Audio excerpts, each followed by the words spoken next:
วิทยุกระจายเสียงแห่งประเทศไทยจังหวัดลำปาง FM 97 เมกะเฮิรตซ์เสนอรายการธรรมะยามเช้า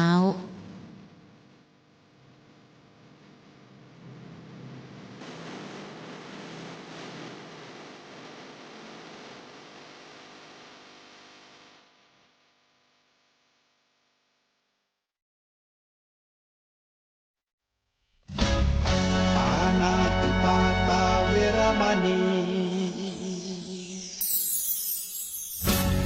อทินนาทานาเวรมณีกาเมมุสาสุราเม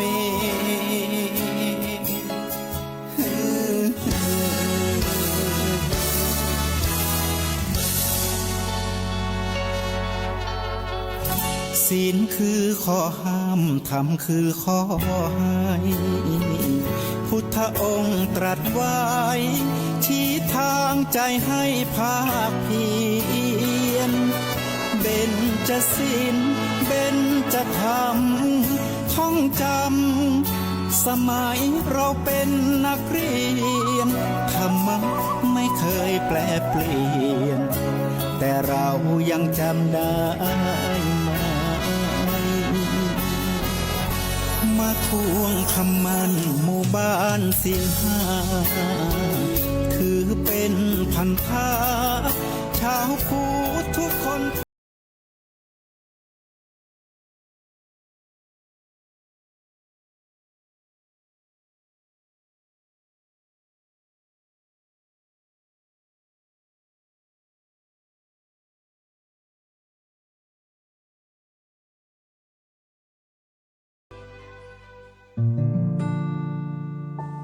อยู่คนเดียวระวังความคิดอยู่กับมิตรระวังวาจานี่เป็นสุภาษิตไทยที่เราได้ยินได้ฟังกันมาอยู่ตลอดคำถามก็คือว่าถ้าเราเจอคนที่เขาไม่ดีเป็นเพื่อนเราเป็นคนที่เรารู้จักไอ้การระมัดระวังวาจากันเนี่ยมันก็พอทำได้มันอยู่ข้างนอกใช่ไหมล่ะแต่ถ้าเป็นความคิดของตัวเราเองนี่สิเราจะระวังความคิดของตัวเราเองยังไงเพราะมันอยู่ในหัวของเราเองเนี่ยบางทีในหัวเรามันก็มีความคิดบ้าๆบอๆความคิดที่เป็นอกุศล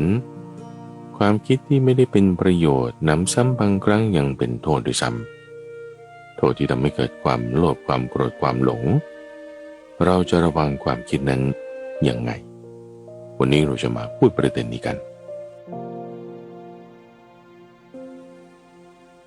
ยินดีต้อนรับสู่สถานีวิทยุกระจายเสียงแห่งประเทศไทยด้วยรายการธรรมรับอรุณในทุกวันจันทร์เป็นช่วงของสมการชีวิตที่ในแต่ละวัน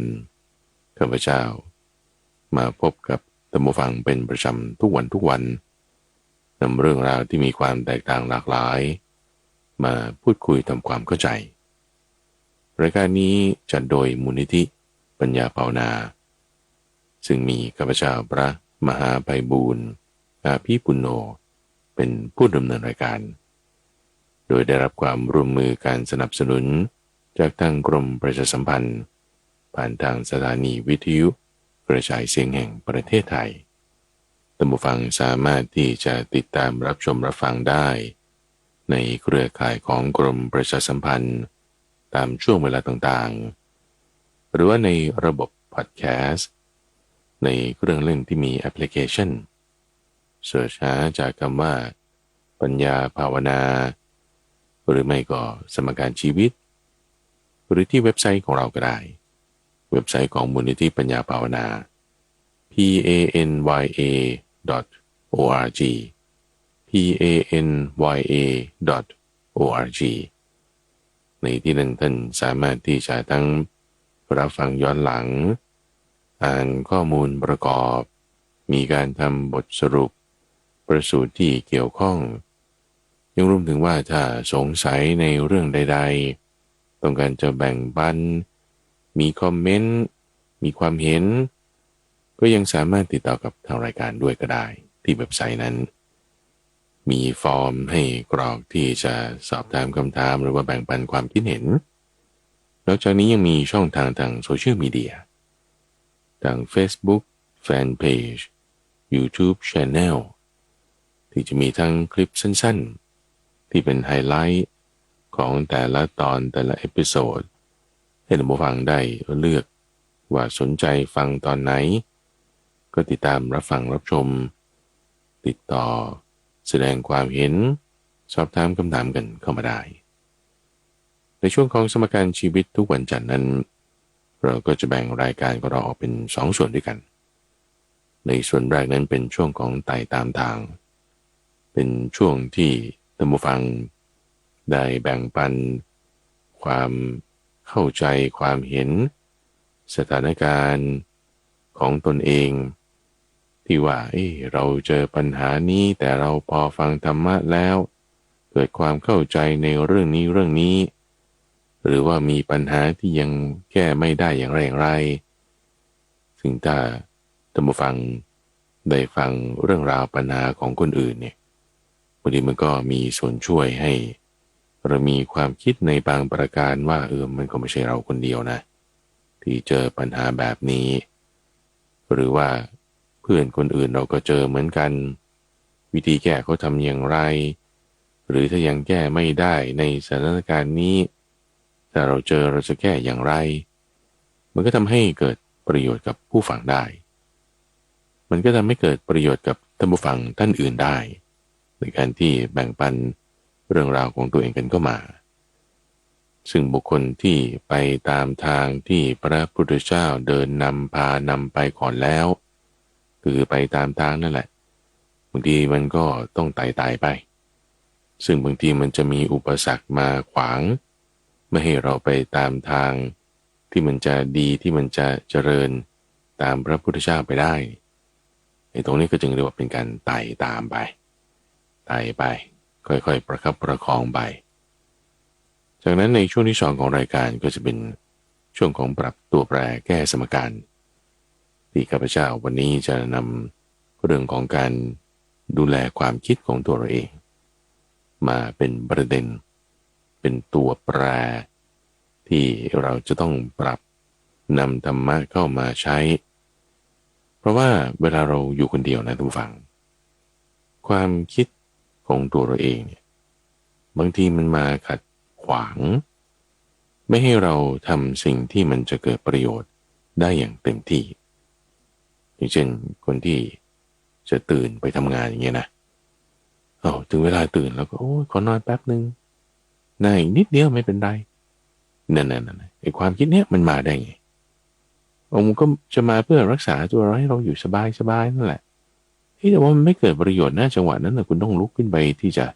ะทำงานแล้วหรือยังเคสอื่นๆอีกหลายๆเคสด้วยกันซึ่งจะไปพูดถึงในช่วงของปรับตัวแปรแก้สมการนั้นในวันนี้เคสของดูฟังท่านหนึ่งเอาเรื่องนี้ก่อนไต่ตามทางท่านผู้ฟังที่ชื่อว่าแชมป์ก็ได้รับฟังรายการธรรมารับรุ่นนี่แหละเพิ่งได้ฟังไม่นานนี้เลยสักประมาณเดือน2 เดือนนี่แหละท่านผู้ฟังก่อนหน้านี้ก็ฟังธรรมะที่อื่นๆต่างๆมานะคุณแชมป์นี่เล่าให้ฟังแล้วก็เกิดทิฏฐิความเห็นแบบนี้ขึ้นคืออันนี้ก็เพิ่งรู้ตัวว่าตัวเองมีทิฏฐิความเห็นแบบนี้ก่อนหน้านี้นี่ยังไม่รู้ตัวก่อนนู้นเลยเราแบ่งเป็น3 ช่วงแล้วกันช่วงแรกของชีวิตนี่ก็ไม่ค่อยสนใจฟังธรรมะอะไรต่างๆละไปตามกระแสกินดื่มอะไรต่างๆก็ทำไปผิดศีลบ้างอะไรบ้างทีนี้พอช่วงที่2ของชีวิตนี่ได้มาฟังธรรมะทีนี้ฟังธรรมะแล้วต้องมีศีลนะต้องเอาเฉพาะคำพูดของพระพุทธเจ้าไว้เป็นหลักนะอย่างอื่นฟังไม่ได้นะจึงสามารถทำให้ตัวเองเนี่ยละการผิดศีลและการคบเพื่อนชั่วสามารถปล่อยวางสิ่งต่างๆได้อย่างมากมายเลย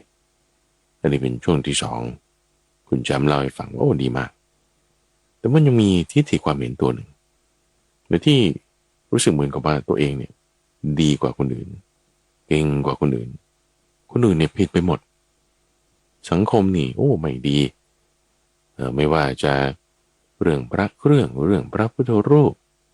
ยังรวมถึงเรื่องการบูชาพิธีกรรมอะไรต่างๆนั่นนี่โอ้งมงายคิดไปแนวนั้นนะแนวนั้นนี่ต้องแบบฉันนี่เอาแต่คำสอนล้วนๆฉันรักษาศีลได้พอคิดไปอย่างนี้มันดีอยู่ก็จริงคือดีกว่าเมื่อก่อนที่ผิดศีลแต่ว่าภายในมันยังมีความกระด้างอยู่มันยังมีความหยาบอยู่มันยังมีความไม่นุ่มไม่อ่อนไม่เอื้อเฟื้อเผื่อแผ่บางทีพูดไม่รักษาน้ำใจของคนอื่นเลยเนี่ยแล้วในความคิดของตัวเองก็เป็นลักษณะที่ฉันเก่งกว่าเขาคนอื่นรู้ไม่เท่าฉันเรื่องงมงายต่างๆนี่มายังไงก็จะมีความคิดแย้งกับคนอื่นเป็นความคิดที่จิตใจมันกระด้างขึ้นแข็งขึ้นเดี๋ยวไม่นุ่มไม่อ่อนอย่างที่ว่าไปในช่วงที่สองนี่ก็ดีอยู่นะทุกฝั่งแต่มันมีส่วนที่ยังเศร้าหมองอยู่ตรงนี้เพราะว่ากิเลสลึกๆเนี่ยมันแบบนกขุดไปเรากำจัดไปเราชำระล้างไปขูดเกลากิเลสของตัวเองออกไปมันก็ไปเจอกิเลสอื่นๆอยู่ในจิตใจของตัวเองขึ้นมาทีนี้ด้วยความที่ว่านี่แหละอยู่คนเดียวต้องระวังความคิดใช่ไหมล่ะอยู่กับมิตรก็ต้องระวังวาจาด้วยใช่ไหมล่ะไอ้วาจานี่แหละที่ว่าบางทีเราก็พูดไม่ได้รักษาน้ำใจคนอื่นนี่ก็จะเป็นเหตุที่ให้ข้าพเจ้าได้มาอธิบายในประเด็นเรื่องนี้ในช่วงสมการชีวิตวันนี้ด้วยวิธีการที่คุณแชมป์ได้ทำการรักษาหรือว่าสังเกตดูตัวเองก็คือหลังจากที่ว่าได้ฟังธรรมะที่แบบกว้างขวางยิ่งขึ้นไปนะมีรายการธรรมะรับรู้ด้วยครูบาอาจารย์องค์อื่นๆด้วยได้อ่านพุทธพจน์ส่วนที่เป็นคำอธิบายประกอบด้วยแล้วเนี่ยก็จึงทำให้เกิดความเข้าใจขึ้นว่าโอ้เราเกือบพลาดไปแล้วแต่ว่าเรายังมีทิฏฐิความเห็นชนิดที่ว่าตนเองเก่งกว่าคนอื่นผิดหมดเราถูกคนเดียวโอ้นี่ทำให้เราเสียเพื่อนด้วยทำให้เรากลายเป็นคนเบียดเบียนคนอื่นด้วยเกิดความเข้าใจอันนี้ขึ้นมานี่คือปัญญาไงทุกฝังพอฟังธรรมะแล้วปัญญาเกิดแล้วจิตใจตนเองเนี่ยนุ่มนวลลงนะนุ่มนวลลงเนี่ยไม่ใช่ว่า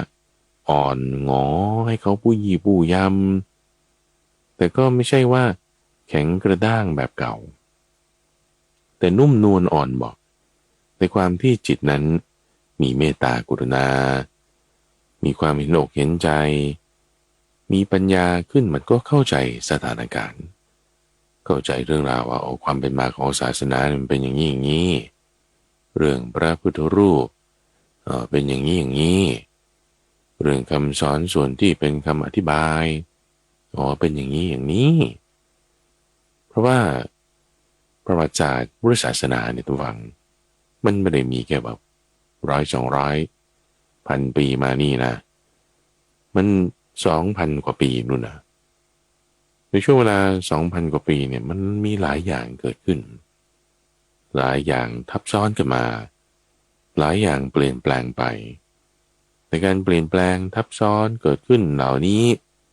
ก็นี้แหละหลักการทางคำสอนพระเจ้าเป๊ะเลยเกิดขึ้นตั้งอยู่ดับไปอะไรต่างๆไม่เที่ยงเปลี่ยนแปลงไปตามเงื่อนไขปัจจัยแต่ทำไมมันมาถึงสถานการณ์ปัจจุบันเนี่ยเราก็ต้องอยู่กับมันไงเราอยู่กับสถานการณ์ที่เกิดขึ้นในปัจจุบันนี้แล้วถ้าคุณอยู่ไม่เป็นอยู่ไม่ได้อยู่ไม่ถูกทุกข์หนักเลยนะทุกข์หนักเลยไม่ทุกข์ที่เกิดขึ้นกับตัวเองคือเบียดเบียนตัวเองนี่ศึกษาธรรมะแทนที่ว่าจะสบายใจแต่กลับร้อนมันเหมือนสบายแต่มันมีส่วนที่ร้อนอยู่มันยังไงจากนั้นไม่พอยังเบียดเบียนคนอื่นและเกิดความเร่าร้อนเกิดความทุกข์กับคนอื่นด้วยคนอื่นรอบตัวก็ได้รับผลกระทบไปด้วยทั้งครอบครัวทั้งเพื่อนฝูงแต่พอเกิดความเข้าใจ มีปัญญาจิตใจนุ่มอ่อนลงประโยชน์นี่มันก็เกิดขึ้นกับทั้งตัวเองทั้งคนรอบข้างด้วยเหมือนกันธรรมะนี่มันดีอย่างนี้ท่านฟังเวลาเรามีความเข้าใจจิตใจนุ่มอ่อนลงแล้วในความแข็งกระด้างของจิตใจเนี่ยมันถูกกำจัดออกไปความที่จะแบบปวกเปียกปวกแฉะ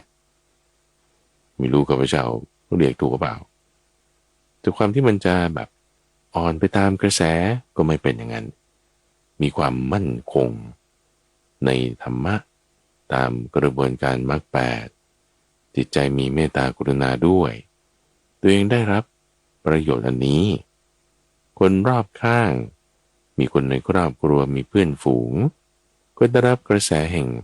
ปัญญาได้รับกระแสแห่งเมตตานี้ไปด้วยและการฟังธรรมะท่านฟังจึง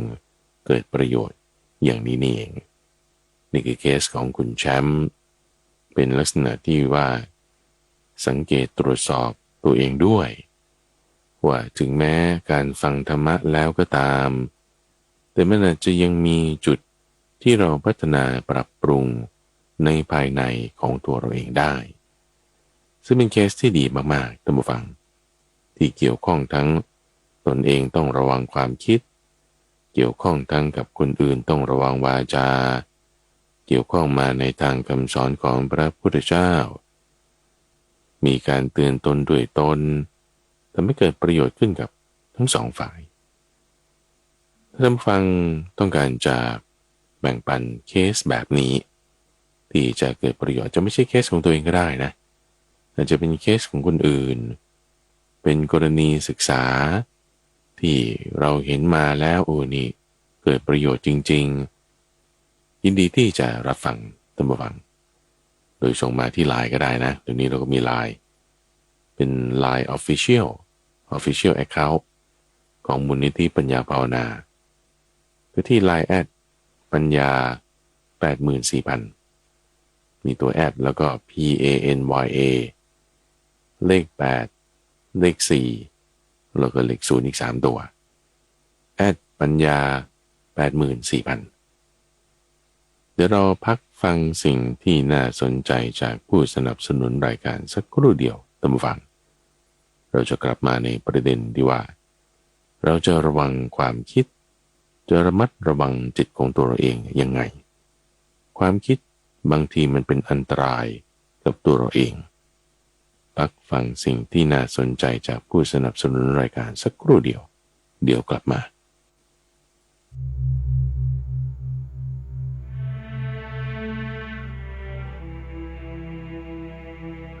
พุทธภาษิตเรื่องทรงค้นพบทางเก่านักขรสูตรสังยุตตนิกายเอวะเมวะกวาหังภิกขเวอัฏฐสังปุราณมคังปุรานัญชสังปุพเกหิสัมมาสัมพุทเทหิอนุญาตังแปลว่าดูก่อนภิกษุทั้งหลายเราได้พบเห็นแล้วซึ่งมรรคเก่าซึ่งทางเก่าที่พระสัมมาสัมพุทธเจ้าทั้งหลายในปางก่อนได้เคยเสด็จดำเนินตามกันไปความเป็นมาแห่งพุทธภาษิตนี้พระพุทธเจ้าตรัสเล่าให้ภิกษุทั้งหลายฟังว่าก่อนตรัสรู้ทรงค้นหาว่าจะออกจากกองทุกข์คือชราและมรณะได้อย่างไรทรงพบด้วยปัญญาว่าเพราะความเกิดมีอยู่คือเหตุให้เกิดทุกข์มีอยู่ถ้าไม่มีความเกิดกองทุกข์คือความแก่และความตายก็ไม่มีทรงค้นพบข้อปฏิบัติคืออริยมรรคประกอบด้วยองค์8ณโพธิบัลลังก์นั้นเป็นเหมือนได้พบทางเก่าคือปุราณมรรคังที่ไม่มีใครใช้สอยมานานแล้วได้บอกแก่พุทธบริษัทพรหมจรรย์คำสอนจึงได้เจริญแพร่หลายเป็นปึกแผ่นการยกข้ออ้างสร้างเหตุผลการคิดตำหนิคนรอบข้างการโทษ ทุกคนยกเว้นตัวเองทัศนคติที่เป็นลบต่อสิ่งต่างๆเหล่านี้เป็นจุดที่แสดงถึงความที่ไม่ได้ระวังความคิดตามฟังเราจะต้องมีการระมัดระวังความคิดของเราอยู่เสมอไม่ว่าเราจะอยู่กับใครอยู่คนเดียวนี่มันยิ่งระวังต้องระวังเพราะว่าถ้าเราไม่ระวังความคิดของเราเองแล้วความคิดนั้นนะท่านผู้ฟังมันอาจจะไม่เป็นประโยชน์ก็ได้นะแต่มันเป็นความคิดของเราไม่ใช่หรือก็บางทีเราก็มีความคิดบ้าๆบอๆโผล่ขึ้นมาไงซึ่งไอ้ความคิดบ้าๆบอๆมันก็มาจากจิตของตัวเราเองนี่แหละที่พอมันมีภาษาบางประการมากระทบการทำงานจิตของเราเป็นงี้ท่านผู้ฟังเราได้ยินเสียงผ่านทางหูหรือว่าเห็นภาพใดภาพหนึ่งผ่านทางตาเกิดภาษาขึ้นหรือแม้แต่ความคิดอันก่อนหน้านี้ของเราก็เป็นภาษาขึ้นภาษาขึ้นกับอะไรขึ้นกับจิตจิตเราก็มีภาษากระทบขึ้นมามีภาษาแล้วด้วยรูปแบบแพทเทิร์นพูดง่ายๆภาษาธรรมะคือเป็นอาสวะอาสวะที่จิตของเรามันมีอยู่เนี่ยมันก็ทำให้เกิดการปรุงแต่งอันใดอันหนึ่งออกมาในที่นี้เรากำลังพูดถึงการปรุงแต่งทางใจก็เป็นความคิดไงการปรุงแต่งมี3อย่างนะทางความคิดนึกทางวาจาหรือทางกายพูดง่ายๆคือกายวาจาใจใจวาจากายทางใจก็คือความคิดวาจาก็เป็นคำพูดทางกายก็ออกมาเป็นการกระทำเดินไปหยิบจับของให้หรือว่าทุบตีทำร้ายกันนั่นเป็นทางกายทางวาจาก็พูดชมพูดมีเมตตาพูดด่ากันทางวาจาทางใจก็คิดมีเมตตาคิดประทุษร้ายหรือว่ามีไอเดียความคิดอื่นๆต่างๆตามต่อมานั่นก็ทางใจมีการปรุงแต่งออกมาตามลักษณะของจิตที่มันอาจจะมีอะไรอยู่ในนั้นได้หมดแล้วแต่ว่าจุดนั้นหรืออะไรที่มันมากระตุ้นการปรุงแต่งแต่ละครั้งแต่ละคราวมันก็อาจจะไม่เหมือนกันก็ได้อาจจะเหมือนกันก็ได้จุดนี้แหละต้องฟังว่าแล้วการปรุงแต่งทุกอย่างที่มันเกิดขึ้นมานี่นะมันไม่ใช่ว่ามันจะมีประโยชน์หมดนะปัญหาที่เราเจอในที่นี้ต้องฟังในชีวิตประจำวันของเราก็คือว่าความคิดของเราเองบางทีมันไม่ได้เกิดประโยชน์กับงานที่ทำไม่ได้เกิดประโยชน์กับสถานการณ์ที่เราพบเจอหรือว่าสิ่งแวดล้อมที่เราประสบอยู่ยกตัวอย่าง2เคสท่านผู้ฟัง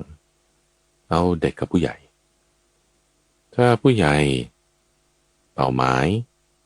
กรณีนี้คือเช่นจะทำธุรกิจฉันจะทำธุรกิจอันใหม่ขึ้นมาฉันจะลาออกจากงานแล้วฉันจะทำธุรกิจละ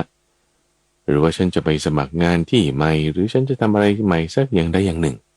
เกี่ยวกับทางด้านธุรกิจในอีกฝ่ายของเด็กเคสที่2เด็กก็เรียนหนังสือ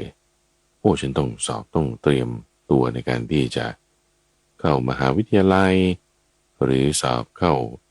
ชั้นเรียนอะไรต่างๆที่มันมีการสอบต้องสอบให้ผ่านนี่คือ2เคสในสถานการณ์เช่นนี้คือคุณมีเป้าหมายชัดเจนใช่ไหมฉันต้องสร้างธุรกิจต้องทำเงินเท่านี้สำหรับผู้ใหญ่สำหรับเด็กก็ฉันต้องสอบไม่ผ่านต้องสอบเข้าให้ได้ต้องได้คะแนนเท่านี้มีเป้าหมายชัดเจนคำว่าชัดเจนนี่ก็อีกจุดหนึ่งนะท่านฟังถ้าคนที่มีเป้าหมายไม่ชัดเจนนี่มันมีความคิดอะไรบ้าบอเป็นกระแสมาแล้วเนี่ยบางทีมันก็ลืมเป้าหมายไปนะเป้าหมายหนึ่งชัดเจนหรือเปล่าชัดเจนปุ๊บต้องลงถึงตัวเลข specific เลยเจาะจงลงไปถ้าคุณจะทำธุรกิจต้องได้ยอดเท่าไหร่ในเวลาเท่าไหร่สำหรับเด็กนี่มันชัดเจนง่ายเพราะว่าต้องสอบให้ผ่านต้องได้คะแนนเท่านี้ในเวลาเท่านี้มีกี่เดือนนับไปเลยมีเป้าหมายชัดเจนละแต่นี้ตอนที่จะลงมือทำเกิดสำหรับผู้ใหญ่นี่มีความคิดฉันคงทำไม่ได้หรอกมันจะไหวหรอเนี่ยทำธุรกิจนะมันเสี่ยงนะแล้วคุณลงเงินลงทุนนะมีเหตุผลต่างๆเลยคราวนี้เหตุผลฟังดูดีด้วยนะ กิเลสเนี่ยมันมีเหตุผลของมันนะกิเลสมีเหตุผลของมันถ้าเราจะบอกว่าทุกคนมีเหตุผลของทุกคนอ่ะกิเลสก็มีเหตุผลของมันด้านมันเอาข้ออ้างต่างๆนี่แล้วยกขึ้นมาเป็นเหตุผลได้อย่างดีเลยจุดประสงค์คืออะไรมันไม่เกิดประโยชน์ที่จะให้เราเกิดความสำเร็จขึ้นมาไงมันก็มาขวางลักษณะการขวางเนี่ยเขาเรียกว่ามารแหละมีมารในที่นี้คืออะไรอภิสังขารมารแล้วมารคือความคิดของตัวเราเองอภิสังขารท่านผู้ฟังสังขารคือการปรุงแต่งยิ่งขึ้นไปนี่แหละการปรุงแต่งทางใจที่เป็นอุปสรรคต่อสิ่งที่เราต้องการจะทำในสักคนใดคนหนึ่งนะท่านผู้ฟังจะมีเป้าหมายที่ชัดเจนในชีวิตมันไม่ใช่ง่ายแล้วนะส่วนใหญ่เนี่ยมันถูกบังถูกให้ขมุกขมัวเห็นไม่ชัดเจนตั้งแต่สเต็ปแรกแล้วว่าคุณจะตั้งเป้าหมายในชีวิตอย่างเงี้ยจะเจริญอิทธิบาท4เนี่ยจะมีทำเครื่องปรุงแต่งเนี่ยถ้ามันไม่ชัดเจนทั้งเรื่องจุดที่ต้องการจะได้ต้องการจะเอานั้นทั้งเรื่องเวลาทั้งเรื่องขั้นตอนไม่มีความชัดเจนใดๆเลยมันไม่ได้อยู่แล้วอันนี้เดี๋ยวจะค่อยมาพูดตอนท้ายรายการเอาตรงจุดนี้ก่อนดีกว่าถ้าเรามีเป้าหมายชัดเจนกรณีสำหรับเด็กนี่แน่นอนว่ามีละวันที่สอบคะแนนที่ต้องได้ระยะเวลาที่เหลือ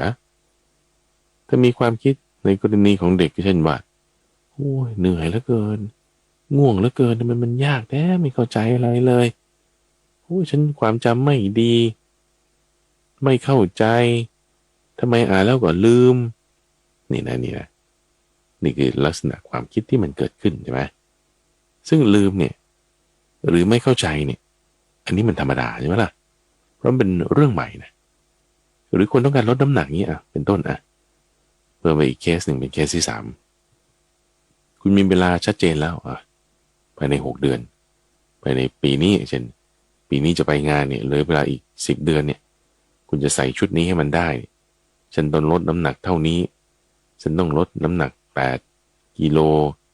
ภายใน1 ปีสมมตินะ10 กิโลภายใน1 ปีเนี่ยที่มันเวลาจะออกกำลังกายมันเริ่มมีความคิดทันที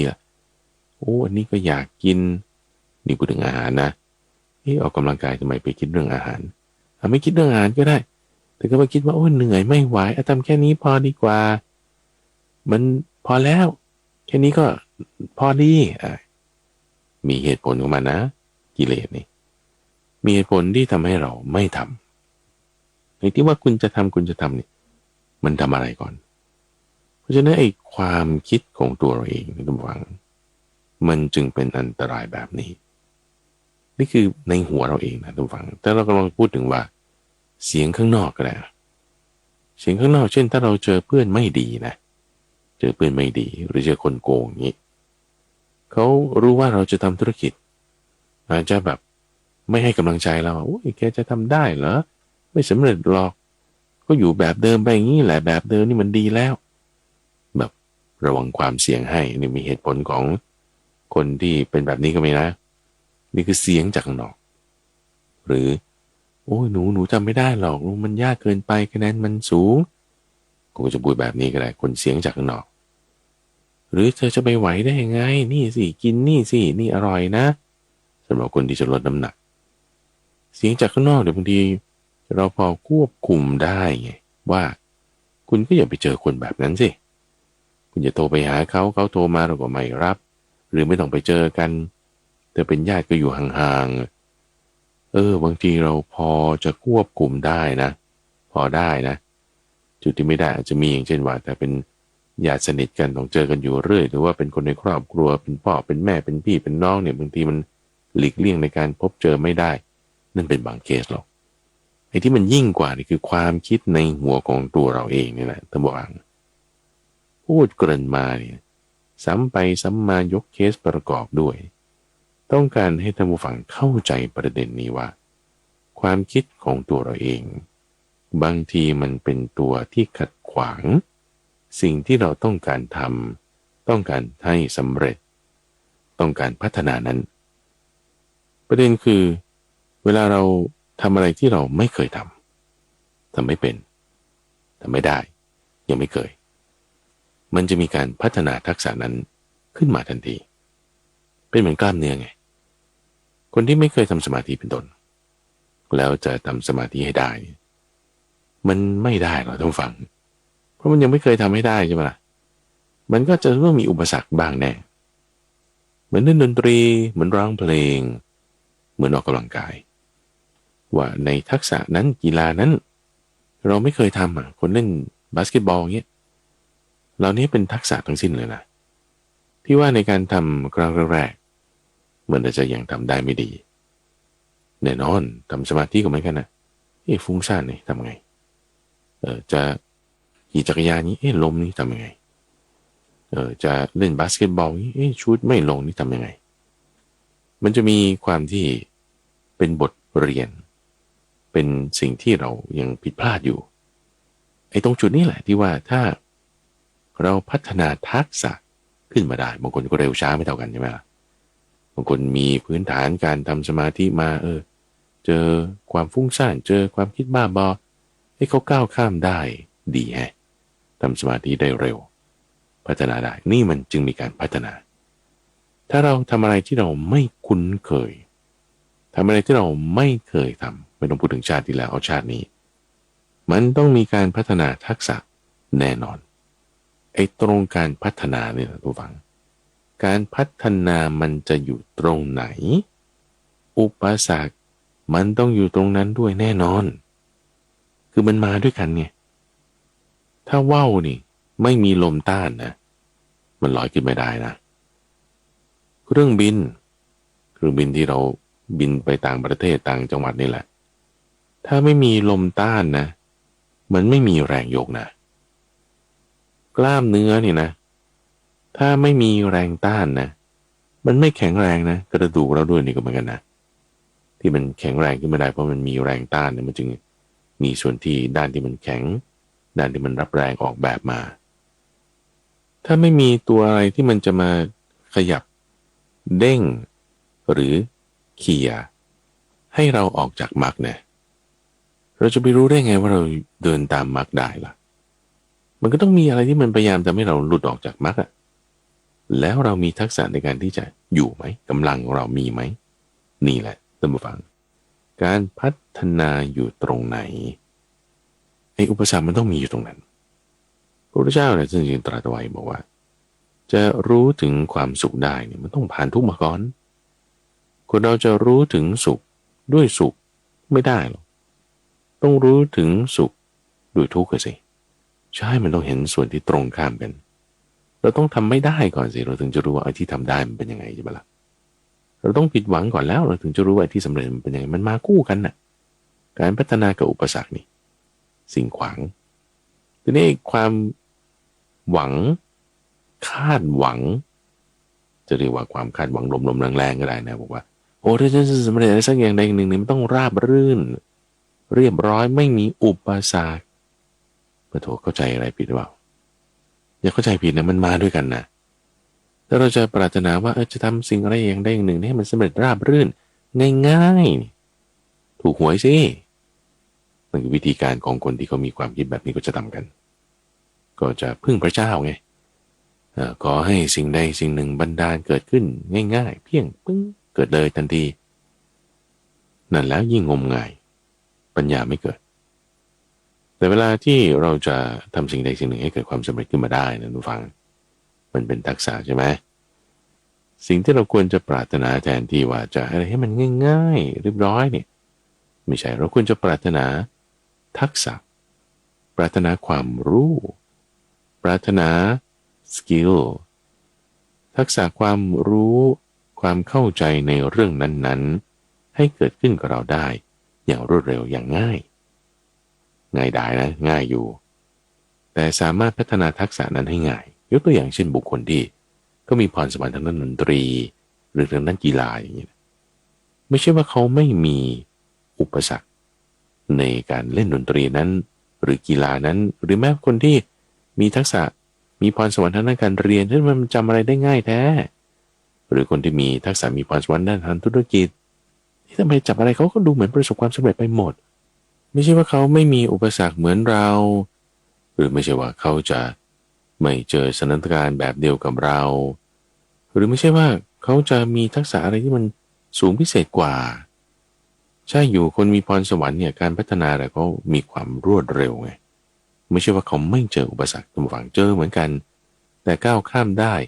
รวดเร็วไม่ใช่ง่ายนะอุปสรรคเดียวกันน่ะแต่ง่ายของแต่ละคนเนี่ยมันมองไม่เหมือนกันไงเราบอกว่าของเขาทำไมง่ายก็อุปสรรคเดียวกันนะทำไมของเรายากก็อันเดียวกันปะแล้วทำไมถึงจะบอกว่าง่ายหรือยากดูเขามันเหมือนง่ายไงแต่ก็อันเดียวกันนั่นแหละทุกฝั่งอุปสรรคที่เกิดขึ้นสถานการณ์ที่มีอยู่แต่การพัฒนาทักษะนั้นต่างหากที่ได้รวดเร็วง่ายหรือราบรื่นแตกต่างกันเพราะฉะนั้นเวลาเราตั้งเป้าหมายอะไรนะทุกฝั่งนะมันจะต้องมีการพัฒนาทักษะในการทำสิ่งนั้นๆให้เกิดความสำเร็จขึ้นมาแน่นอนพัฒนาทักษะนะ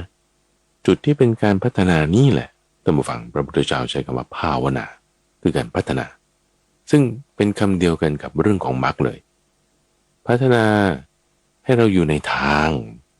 ที่ประกอบด้วยองค์ประกอบประเสริฐ8อย่างในที่นี้คุณจะต้องการสอบให้ผ่านนี่ถ้าเป็นเด็กในที่นี้ถ้าคุณเป็นผู้ใหญ่คุณต้องการทำธุรกิจที่มันได้เงินในเวลาที่กำหนดในที่นี้คุณมีน้ำหนักที่คุณจะต้องการลดเอาไว้มีแล้วทักษะที่เราต้องมีคืออะไรแล้วพัฒนาทักษะนั้นให้มันได้ขึ้นมาทีนี้ในเวลาที่เราพัฒนาตรงนี้แหละเวลาที่เราพัฒนาเนี่ยมันจะมีไอเดียมีความคิดอะไรต่างๆมากมายแหละเราดูตามนี้เลยไม่ยากเอาคนที่เขาทำได้อยู่แล้วเนี่ยมาเลยคนที่เขาเคยทำธุรกิจประสบความสำเร็จมาแล้วมีใครบ้างโอ้เยอะแยะบานตะไทยเลยประเทศนี้เป็นเราถึงต่างประเทศก็ได้ที่ได้ตัวเลขมากกว่าก็ยังมีเอาขั้นใกล้ๆเคียงกันแล้วกันเลือกมาแต่คนที่เขาสอบผ่านมาก่อนแล้วโอ้มีเยอะแยะเลยเลือกมาเขาทำยังไงเลือกตัวอย่างมาหรือคนที่เขาลดน้ำหนักได้มาแล้วเขาทำยังไงเขากินอะไรเขาออกกำลังกายยังไง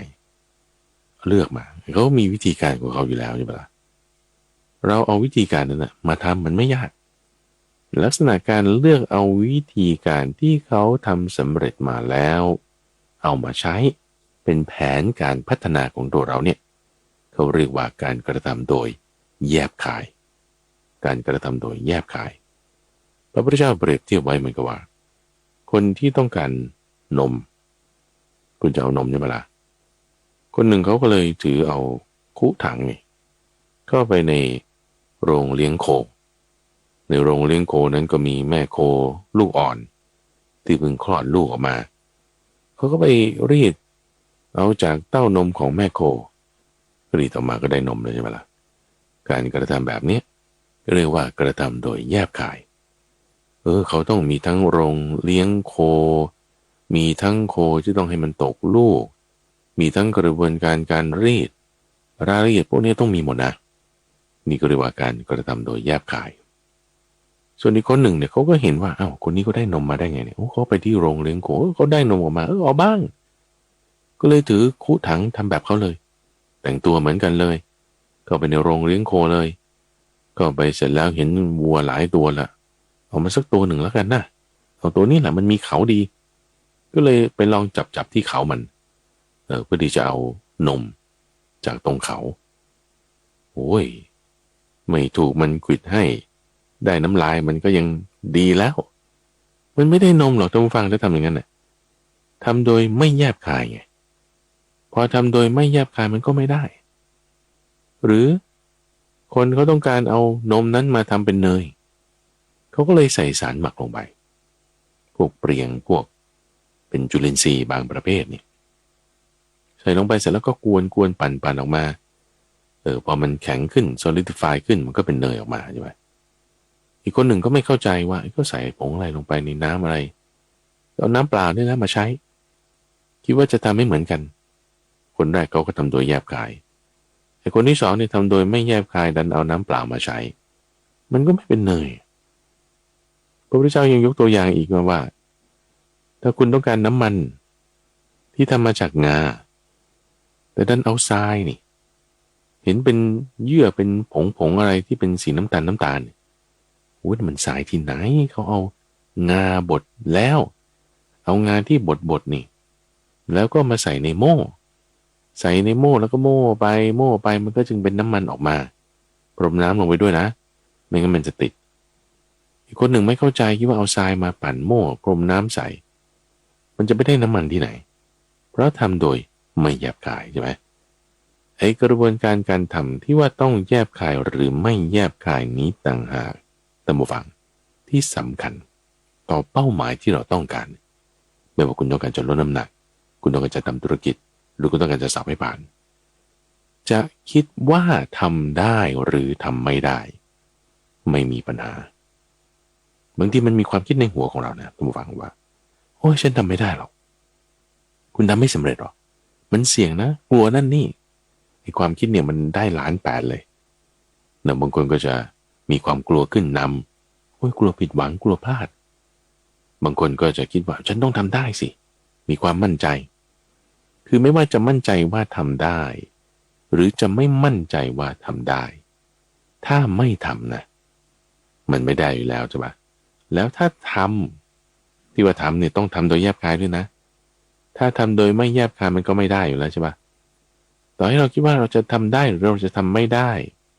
แล้วคุณไม่ลงมือทำโดยแยบคายมันไม่มีทางได้ถ้าเราคิดว่าเราจะทำไม่ได้หรือเราจะทำได้ก็ตามแต่ถ้าคุณลงมือทำโดยแยบคายคุณจะทำได้ขึ้นมาประเด็นมันก็คือว่าแต่ถ้าเราคิดว่าเราจะทำไม่ได้แล้วเราจะลงมือทำโดยแยบคายเหรอนี่ไงท่านผู้ฟังว่าคุณจะลงมือทำโดยแยบคายไหมถ้าเราคิดว่าเราจะทำไม่ได้อาจจะไม่ก็มันจะหมดกำลังใจไปตั้งแต่แรกแล้วไงคิดว่าคุณหมดกำลังใจไปตั้งแต่แรกแล้วเพราะความคิดของตัวเราเองมันมาขัดขวางการกระทำของตัวเราเองซึ่งการกระทำอันนี้ข้าพเจ้ายังหมายถึงการกระทำทางกายทางวาจาและทางใจด้วยนะเช่นถ้าพูดถึงเรื่องการทำสมาธินี่มันจะเป็นวิธีการกระทำทางใจแต่พูดถึงเรื่องทำธุรกิจมันอาจจะเป็นวิธีการกระทำทางวาจาทางกายไปแล้วก็ทุกรูปแบบไม่ว่าจะเป็นทางกายทางวาจาหรือทางใจต้องมีการกระทำโดยแยบคายไม่เกี่ยวข้องกับว่าคุณจะคิดว่าคุณทำได้หรือทำไม่ได้ข้อมูลนี้มาในภูมิชาสูตรท่านผู้ฟังถ้าต้องการก็ไปหาฟังอ่านพระสูตรเต็มกันได้ที่เว็บไซต์ปัญญา .org ประเด็นที่พูดเมื่อสักครู่ว่าถ้าเราคิดว่าเราจะทำไม่ได้แล้วเราก็เลยไม่หาวิธีการทำปรับเปลี่ยนกลยุทธ์อันนี้มันไม่ได้แสดงว่าวิธีการเรายังไม่แยบคายพอเรายังทำไม่ถึงหรือเราทำไม่ได้ตามรอบให้เป็นบริกรรมนี่มันยังไม่เป็นบริกรรมที่เหมาะสมมันก็เลยไม่ได้มันก็เลยเลิกทำนี่มันจะไปได้ไงใช่ไหมล่ะมองมุมกลับกันนี่ก็เหมือนกันนะว่าต่อให้คุณมั่นใจว่าคุณจะทำได้ฉันมั่นใจว่าฉันต้องสำเร็จฉันมั่นใจว่าฉันต้องได้แต่ถ้าการกระทำมันไม่แยบคายกระทำโดยไม่แยบคายใช่ไหมแบบทำอยู่แต่ว่าไม่รัดกุมไม่รอบคอบมีจุดผิดพลาดมั่นใจเกินเหตุแล้วก็ไม่รู้จักปรับเปลี่ยนแก้กลยุทธ์หรือทักษะพัฒนาไม่ถูกต้องหวังเอาลมๆแรงๆเช่นจะให้ขายของดีเนี่ยติดผ้ายันบูชาที่มันไม่ได้เกี่ยวกันนะขายของดีคุณต้องรู้จักพูดวาจายังไงวางแผนเรื่องกลยุทธ์ราคายังไงต้องหาลูกค้ายังไงมันไม่ได้เกี่ยวกับผ้ายันนะงมงายไปอีกมันนี่พัฒนาไม่ถูกจุดทำโดยไม่แยบคายผลก็ได้อยู่แต่มันได้ไม่เต็มที่ได้แบบไม่ได้ตามเวลาที่กองกำหนดไว้ไม่ได้ตามยอดที่กำหนดเอาไว้ลดน้ำหนักนี่จะเห็นได้ชัดคุณตั้งเป้าว่าพรุ่งนี้โลภายในเท่านี้วันแต่มันจะลดได้ไหมถ้าไม่แยบคายยังกินของหวานยังไม่ได้รู้จักแคลอรี่อินแคลอรี่เอาท์ความสำเร็จมันก็จะเกิดขึ้นช้าหรือไม่ก็ไม่ได้ตามที่ต้องการเอาไว้ต่อให้มั่นใจนะต่อให้มั่นใจเพราะฉะนั้นมั่นใจหรือไม่มั่นใจเนี่ยคิดว่าจะทำได้หรือคิดว่าจะทำไม่ได้ความคิดเหล่านี้มันไม่มีประโยชน์เลยไม่ได้เกี่ยวเลยที่เกี่ยวข้องคือจะทำอย่างไรโดยแยบคายต่างหากความแยบคายตรงเนี้ย ก็เป็นความคิดอันหนึ่งที่เราเรียกว่าโยนิโสมนสิการต้องมีการทำการโยนิโสคือแยบคายทำในใจนะมนสิการโยนิโสด้วยปัญญาอันแยบคายคิดไงเพราะฉะนั้นความคิดทุกความคิดไม่ใช่ว่าจะดีหมดความคิดทุกความคิดไม่ใช่ว่าจะเสียหมดความคิดอันไหนที่มันจะเกิดประโยชน์คือมีความแยบคายอันนั้นดีประกอบด้วยปัญญาความคิดอันไหนที่จะให้บั่นทอนความแยบคายให้สูญเสียกำลังใจมันจึงไม่ดีประการเรื่องนี้เราจึงเอาเรื่องของอิทธิบาท4เนี่ยมาจับได้เลยท่านผู้ฟังเอาเรื่องอิทธิบาท4มาใช้ด้วยกันก็ได้ว่าถ้าความคิดไหนแล้วมันเกิดความมั่นใจให้เราต้องทำได้นั่นคือฉันทะแต่ความคิดไหนที่เป็นความมั่นใจว่าเราต้องทำได้แล้วมันเกินออกไปจนถึงขนาดว่าให้เกิดความประมาทมัวเมายกตนข่มท่านไม่มีความแยบคายแล้วอันนั้นมันกลายเป็นความอยากแล้วเป็นตัณหาละตัณหากับฉันทะมันต่างกันอย่างนี้นะหรือไอ้ความคิดที่ว่าโอ้ฉันทำไม่ได้หรอกฉันทำไม่ได้หรอกนั่นก็ไม่ใช่ฉันทะละทำไม่ได้แล้วทำให้ถดถอยความเพียรเอาวิริยะไม่เกิดและความคิดนั้นไม่เกิดประโยชน์นั่นคือท้อแท้ท้อถอยหมดกำลังใจหรือบางคนโอเคฉันพอดีพอได้ฉันตั้งฉันทะไว้แล้วก็พอทำได้ในระดับหนึ่งแต่ว่ามันยัง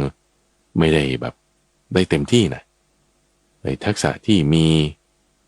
ความแยบคายที่เกิดมันเกิดนิดหน่อยยังไม่เกิดเต็มที่นะยังไม่แยบคายเต็มที่ต้องปรับปรุงเปลี่ยนแปลงสถานการณ์ปรับปรุงวิธีการเปลี่ยนแปลงกลยุทธ์ปรับปรุงเรื่องเวลาอันนั้นคือวิมังสานะวิมังสาคือ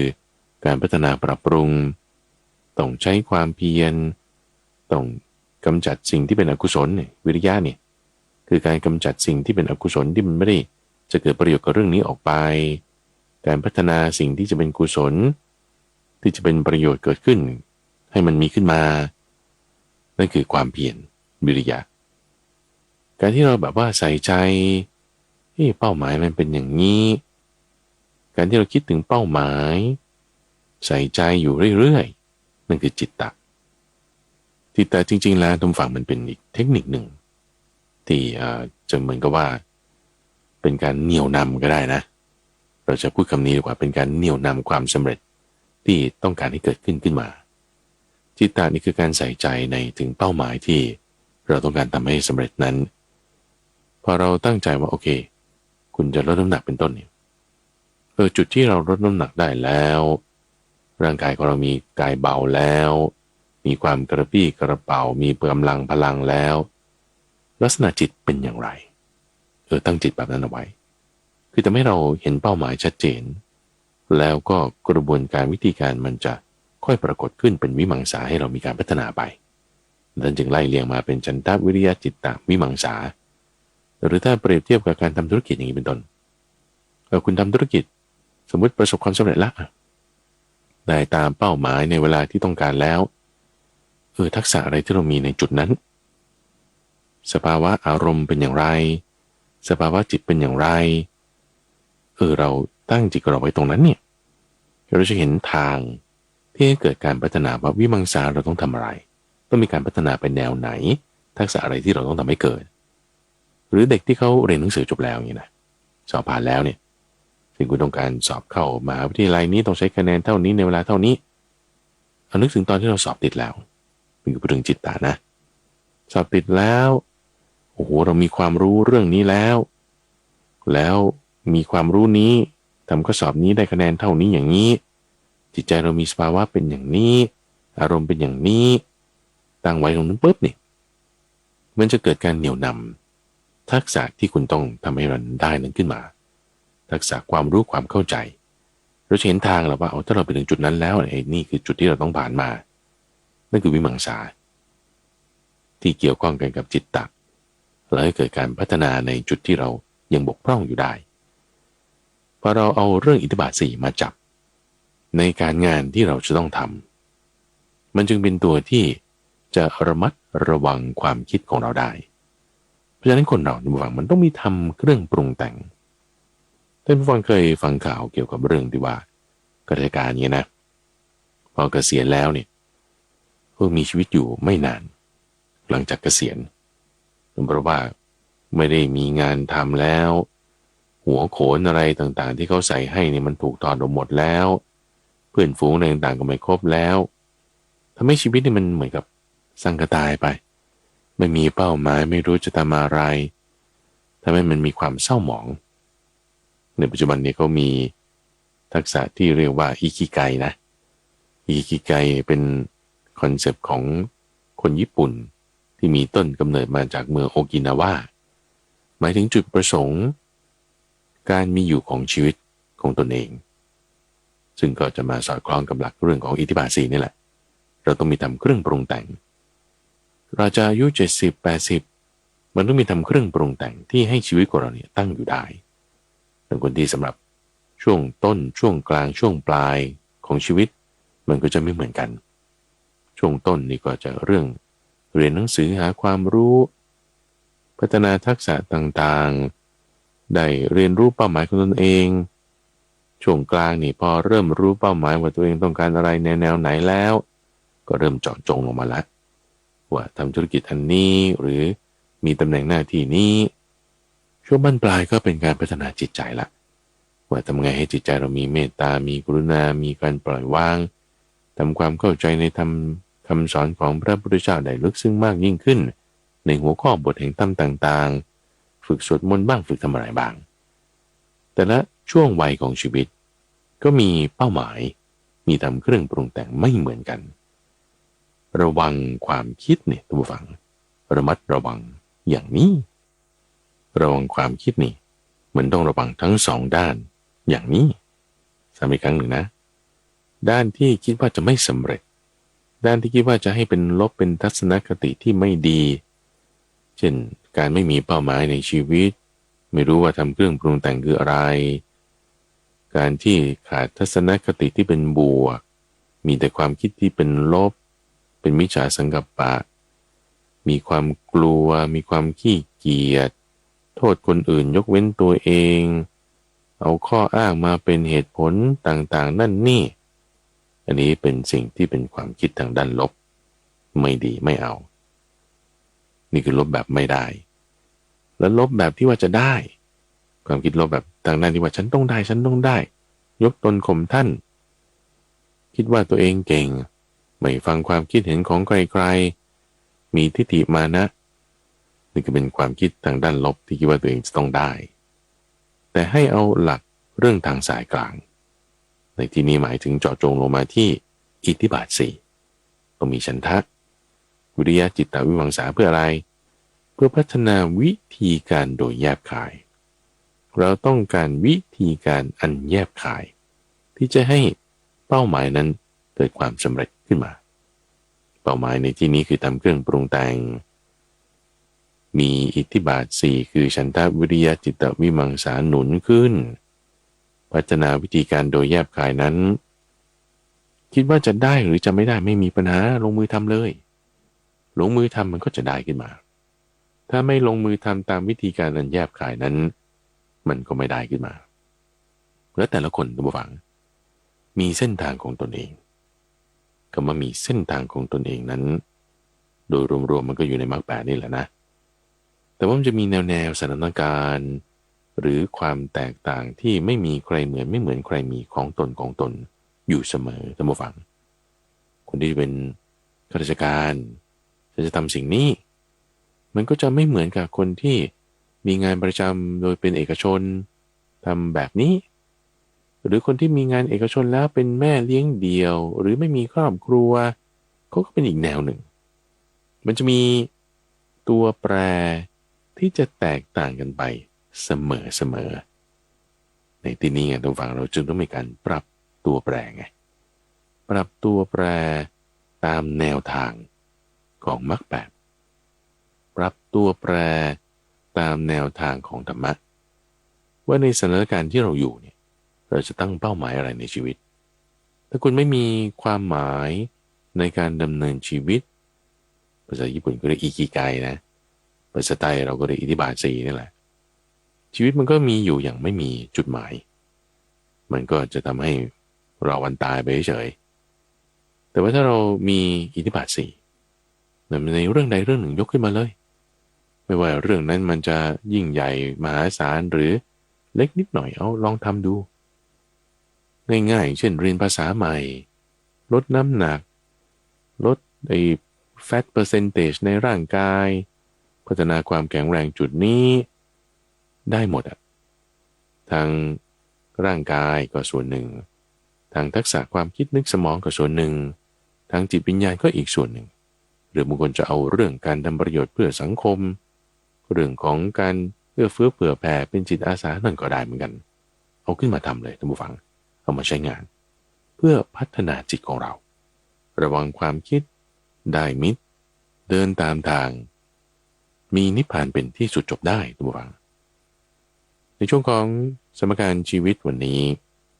ก็นำเสนอวิธีการที่เราจะระมัดระวังความคิดยังรวมถึงการที่ให้มีเป้าหมายมีอิทธิบาท4และก็วิธีการที่ให้เกิดความแยบคายพัฒนาให้มีความก้าวหน้าในชีวิตของเราได้ทุกคนทำได้ท่านผู้ฟังไม่ว่าจะเป็นแม่บ้านดูแลครอบครัวเป็นนักธุรกิจแบบพันล้านหมื่นล้านเป็นข้าราชการชั้นผู้น้อยชั้นผู้ใหญ่ได้หมดธรรมะเนี่ยจะแทรกซึมไปได้หมดในช่วงของสมการชีวิตนั้นจะมาพบกับท่านผู้ฟังเป็นประจำในทุกวันจันทร์ตั้งแต่เวลา 5:00 ถึง 6:00 น.ทั้งสถานีวิทยุกระจายเสียงแห่งประเทศไทยหรือท่านสามารถติดตามรับฟังได้ในเครือข่ายของกรมประชาสัมพันธ์ตามช่วงเวลาต่างๆนอกจากนี้ยังสามารถติดตามรับฟังได้ทางเว็บไซต์ที่ปัญญา .org panya.org หรือว่าในระบบพอดแคสต์ในเครื่องเล่นที่มีแอปพลิเคชันรายการธรรมะรับอรุณนั้นนำเสนอโดยมูลนิธิปัญญาภาวนาซึ่งมีข้าพเจ้าพระมหาไพบูลย์อาภีปุณโญเป็นผู้ดำเนินรายการแล้วพบกันใหม่ในวันพรุ่งนี้เจริญพร